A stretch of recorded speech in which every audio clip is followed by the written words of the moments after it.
All right. So what we're going to do is we're going to talk about aleatory poetry, which a lot of people find difficult or weird. And I just wanted to start by reading something that James Anthony wrote in the forums about getting used to this crap. And he was really generous comment about getting used to it. And I want anyone, I guess I'll ask Dave and Erica from the Hangouts to comment, and then anybody else in the room who wants to comment can give me the nod that they want to comment. Meantime, 215-573-9752 is the number, 215-573-9752. Here's James. James is talking to people, including Noeline, who is saying, I don't really get it. I don't know what I can do with this chance-based poetry that allegedly takes the poetic ego out. I don't know what to do. And here's what James wrote. I agree totally, Noeline. Either you get it or you don't. I must admit, says James, I had my doubts about Week 9 while I was listening to Al's audio introduction. I hope he meant that he had doubts before he listened to the introduction, but maybe he had doubts during the introduction. He continues, I could feel my battleship sinking. It's Veterans Day. His battleship was sinking. But it was pretty good. Actually, it was surprisingly good. I guess he means the intro. I'm just not convinced that the poems just happened without some sort of nudging from the poets. I like the conception ideas behind the poems. I guess he means the conceptions, the ideas behind the poems that we're looking at. For instance, dropping the torn shreds of paper or using a computer program to generate the mesostic, etc. Very interesting indeed, 3 exclamation points. I think it does boil down to freedom of expression. I would like to invite first Dave and Erica, and then anyone, just to say something, even if it's mere cheerleading, about why people should try this, what's a benefit of doing this aleatory stuff? Why is it worth trying? Why is it worth tolerating and sticking with? Dave Poplar, you want to start? Sure. The thing I like about this the most is the way it challenges us to approach things differently. Because if you look at more traditional poems like puzzles, and I think you can do that to a certain extent, you can look at an Emily Dickinson poem as a puzzle to solve, to decipher, to find meaning. With these poems, it's completely different. If there's a puzzle analogy involved, it may be in the construction of the poem, but it's not as if there's a meaning hidden within the text that you have to decipher. The meaning is there, so it's more about just sitting back and absorbing it. And to me, that's such a different approach, and it can apply to a different way of looking at the world too, but it challenges us to do things completely differently, and that's one of the things I really, really like about this. And it's just always good for human beings to try to do something completely differently, right? Always, always. And why is that, Dave? Well, just getting out of your comfort zone. It challenges you to learn. You know, you can only move so far when you're in the same path. But if you swerve a little bit, I don't know. I think a poet might have written something about that. Yeah, a poet from the 19th century. Yeah, I don't know. So that's really cool. Eric, I want to turn to you, but I think I just want to add that this is a distant cousin to the change of focus for the reader in some earlier pieces we read. The silliest and jokiest of all the pieces we read in ModPo is the sonnet by John Peel Bishop that has is it an acrostic? Is that what we call that? An acrostic down the left side that says "fuck you, half-ass," and that is a trick and a joke. But what it does is it gets you to learn that you should look at a text differently. You should read a text differently, and that's basically the aleatory or chance-based poets are saying, I'm producing this work differently, but it doesn't mean that you should completely throw out the idea that the words can do something for you. The fact that I didn't entirely control what words got generated, does that mean just because the poet's ego is either less involved or not involved that a poem is not still a poem? Erica, your thoughts? Last night at my office hours, I was kind of talking about this with Audra Crane. Yeah, and I saw that. To share a quote from Cage, and I can't remember where this quote is from that we both found to be helpful. So here's a quote from Cage on this kind of stuff. Most people who believe that I'm interested in chance don't realize that I use it as a discipline. They think I use it, I don't know, as a way of giving up making choices, but my choices consist in choosing what questions to ask. And the reason why I guess I'm thinking about this quote is because one of the things that's central for me in engaging with this work is the relationship between procedural writing and the idea of art as life, which was something that's important to both Cage and Joan Retallack. Really well said. Does anybody here want to...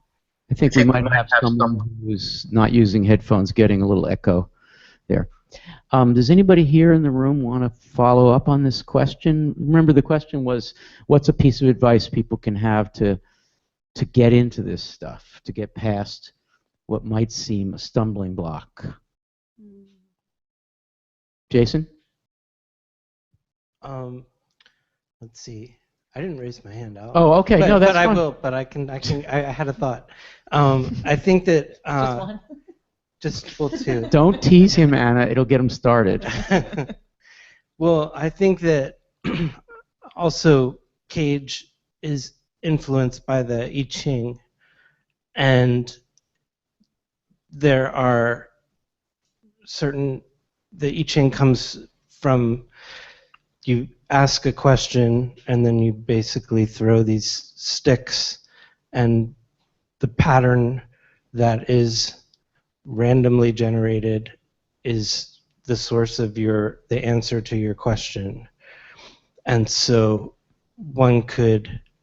I think for perhaps Cage, and another way of thinking about this is that there is no pure chance, but there are energies running throughout the world that determine where things fall.